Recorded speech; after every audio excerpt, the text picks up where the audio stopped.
oui en fait xam nga bu fekkee dañuy am seetlu nga xool Ousmane Sonko ni mu commencé ba ni mu eggee fii Macky Sall bi muy signé décret bi di ko génnee impôt domaine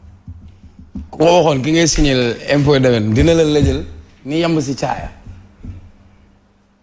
parce que dafa am benn vague bu fi am gis nga c'est très simple Macky moo éliminé ay adversaires il élimine Karim Wade il élimine Khalifa Sall mu bàyyi benn vague Sonko ñëw occuper l'espace politique l'espace médiatique il a le discours accrocheur bu accroché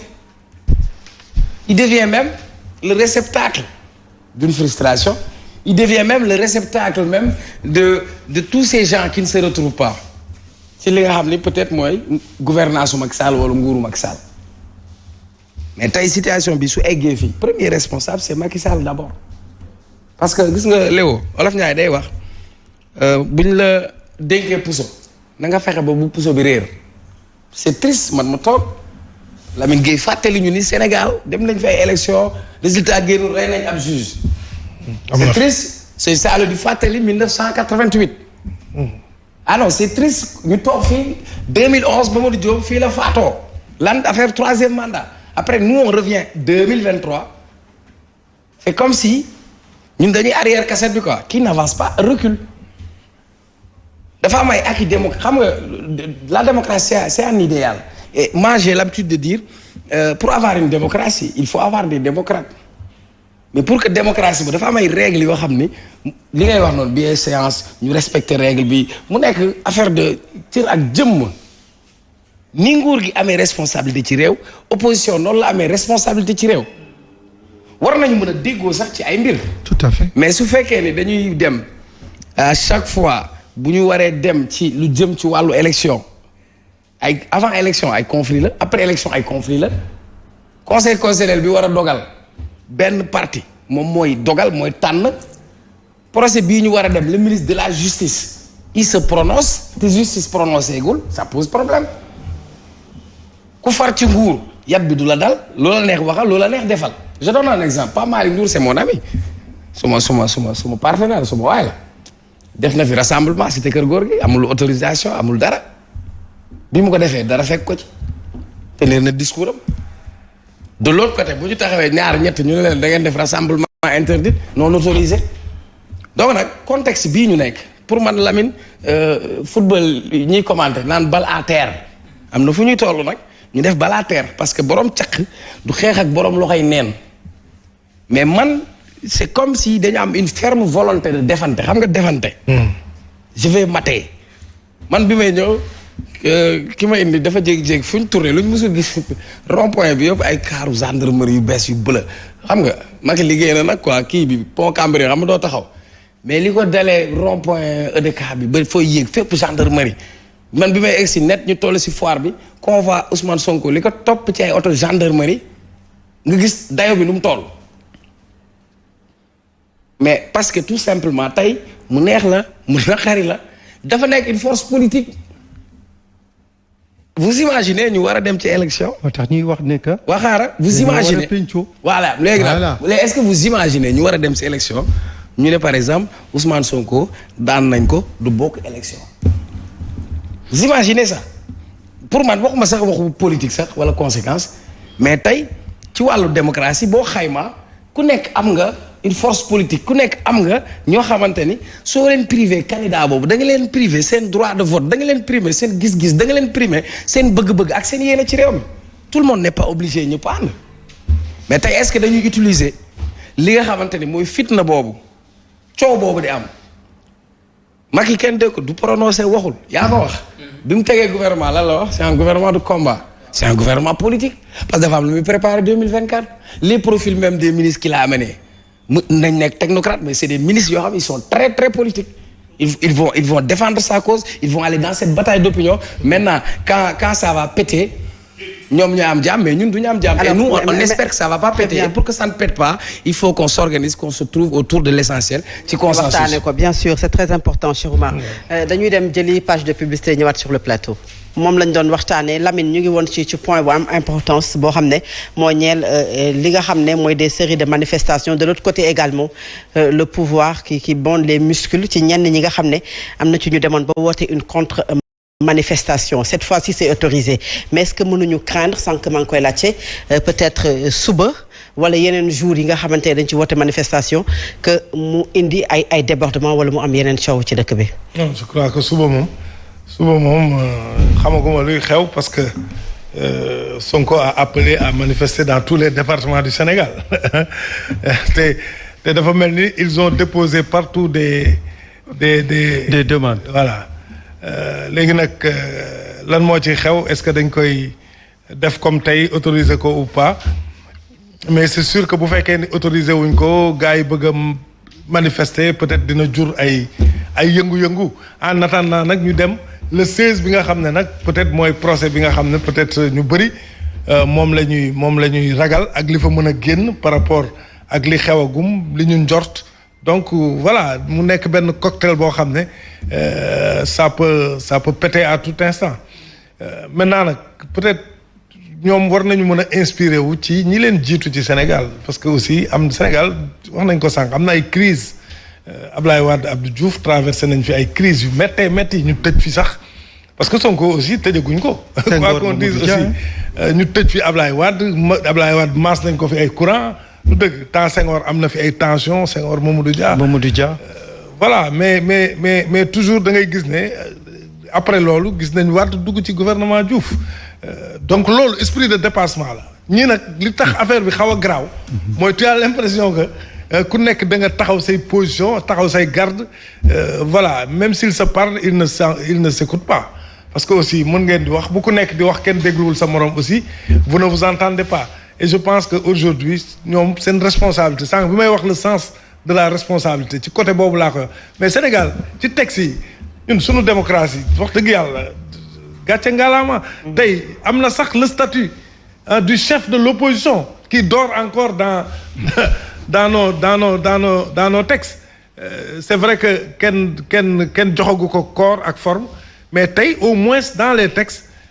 président Wade fexoon na compte tenu de son vécu lui en tant que opposant 26 ans ñu def ko lu ne moom bi mu ñëwee au pouvoir il a senti le besoin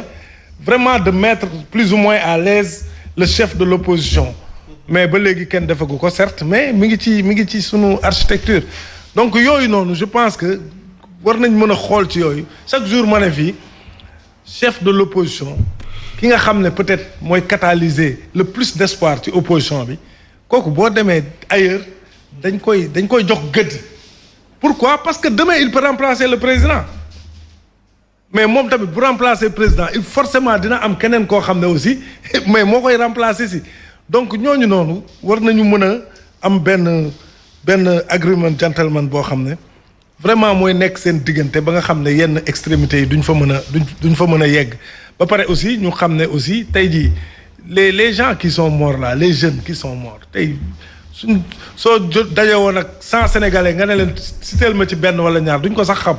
donc c'est leur famille ñoo perte. Et malheureusement lu gën a metti ci affaire yi mooy ay boy anonyme ñoo ciy dee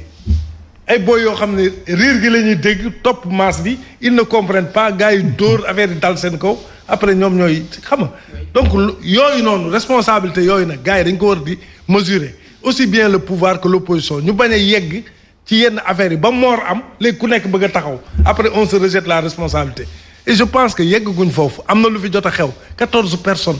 quand même fukki bakkan ak ñeent tëdd nañ mais basta doy na quoi mais il faut pas ñu demaat ci beneen situation xam ne ay boy yoo xam ne xam ne ma la ñi ci ëpp sax ay néew ji doole la ñuy ne ñoom ñoo ciy ñàkkaat seen bakkan donc dañ xool loolu te dawal yërmande tuuti ñu xam ne fii xoolal nag Fatou. bu dee falu rek xoola wala toog ci pouvoir bi xoola ñoom ñëpp duñ ci dara Macky Sall du ci tous Ousmane Sonko du ci tous keneen du ci dara sunu borom mooy décider xoola boo jeexalee loo mën a def di nga wàcc gis nga boo waree falu luñ la gàllankoor di nga yéeg mais boo warta falu loo mën a defit doo yéeg loolu mooy dëgg loolu nag boo ko dawalee te ñoom ñëpp ay croyants lañ mais am na foo xam ne doo fa yegg quand même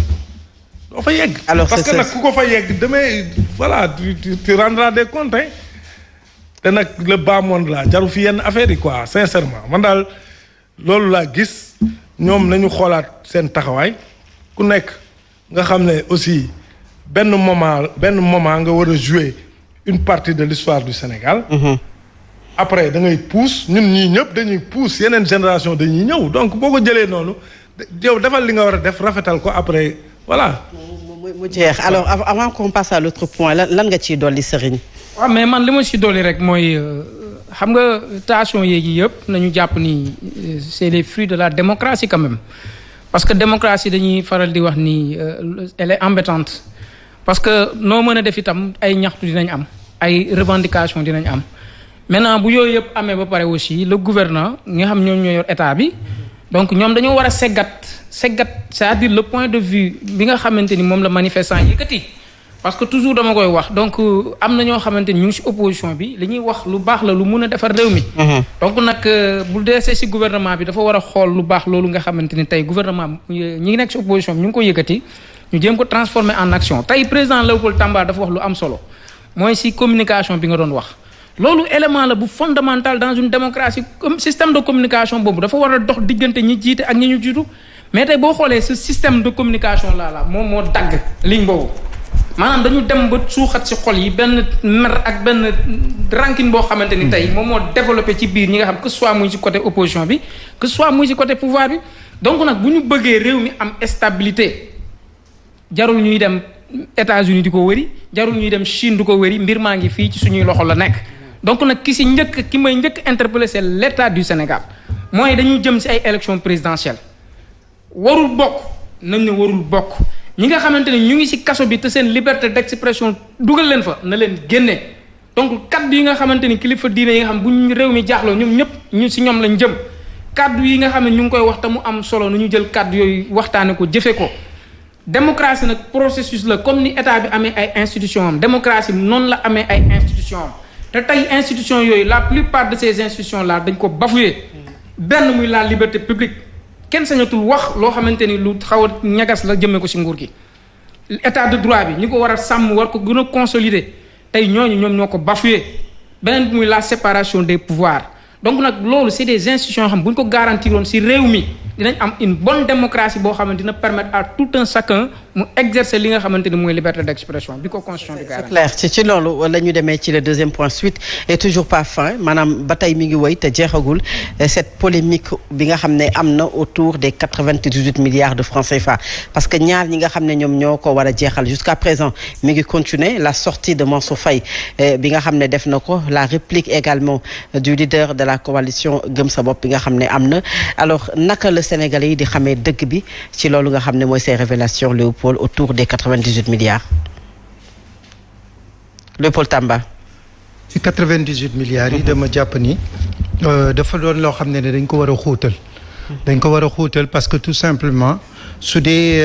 ki nga xam ne moom lañ joxoñ baaraamu tuuma mu ne moom du moom et que Bougane persiste ici. parce que nit bu demee ba nga xam ne day persister day signer ça veut dire ne que peut-être que am na loo xam ne ni gis na ko te mu wóolu ci boppam mais jusqu'ici Mansour Faye peut-être que c'est à travers les journaux la lire quelque part foo xam ne il a apporté au moins la réplique mais il faudrait qu'au Sénégal tamit ñu mun a maanaam di lunjutu lu baax a baax loo xam ne alalu askan bi la su dee alalu askan bi ko ci teg loxo war nañ laa mun a enquête xool ndax li ñuy wax dëgg la am déet loolu la ñu war a mun a insister loolu la ñu war a mun a teg ci li nga xam ne ci lépp lu ñuy def parce que kopparu réew mi depuis du temps de Senghor ba léegi dañ ciy wax lu bëree bëri du temps de Senghor sa tane na ba ci Abdou Diouf tane na woon mais léegi la ñu gën a gis ne que nit ñi dañoo xiirtal seen bopp ci koppar tey ay la plupart du temps dafay doon ay ñoo xam ne ñu nekk dans l'appareil d'État donc yooyu day am mais la plupart du temps tamit suñ leen joxoñee baaraamu tuuma du ñu def enquête bi ci war ba nga xam ne dañuy dem situer la vérité où elle se trouve mais la vérité dañ koy jël ñu encastrer ko ba pare affaire bi ñu mu nax saay donc dafa commencer am depuis quelques dizaines d'années en arrière et jusqu'à présent ça continue